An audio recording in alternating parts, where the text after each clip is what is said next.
Hey guys, thought I'd show you my new place. This is where I'm going to be staying while I try and pick up my masters. Alright.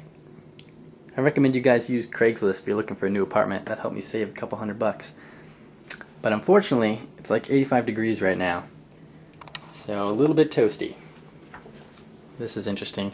Got my bulletin board here. On the left side, I have notes about my upcoming book, like chapter titles. On the right side, I have notes for everything to do with YouTube. I'll even give you guys a sneak peek of some of my upcoming videos. Let's see.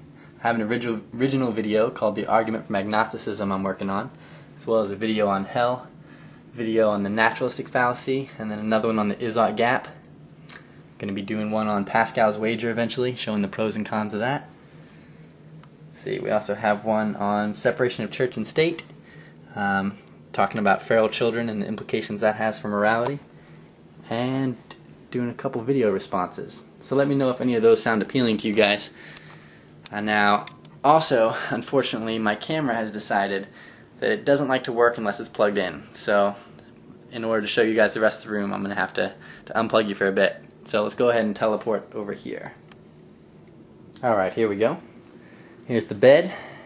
Picked up a newspaper because I really need to find a job. What else do we got? Got the TV and Xbox, but those aren't going to see that much activity this year. I don't have cable or Xbox Live.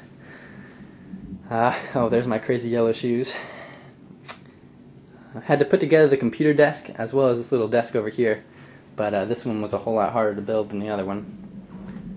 And here's my favorite part of the room, the bookshelf and the books. I can't quite reach over here with the cord, but we'll make do.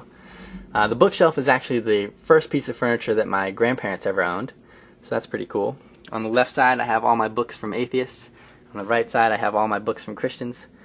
I had to keep them separate because you guys don't tend to get along too well. And in the middle I have the books from school that I thought were good enough to keep. On the bottom here I have my books from like the big names in philosophy like John Stuart Mill, David Hume, Immanuel Kant, Nietzsche, Plato.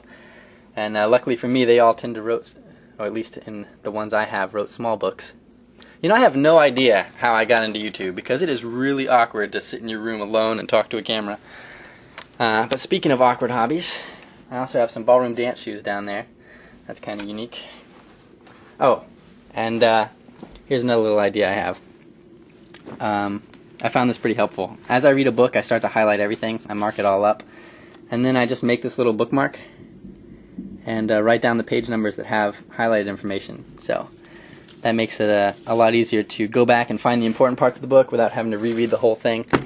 So hopefully you guys find that useful. And that's my room. As always, test everything, hold on to the good. So it is burning up in here and I'm going to turn the fans back on. Nice talking to you guys, and I'll catch you around. Test everything, hold on to the good. Oh man. Stupid cord.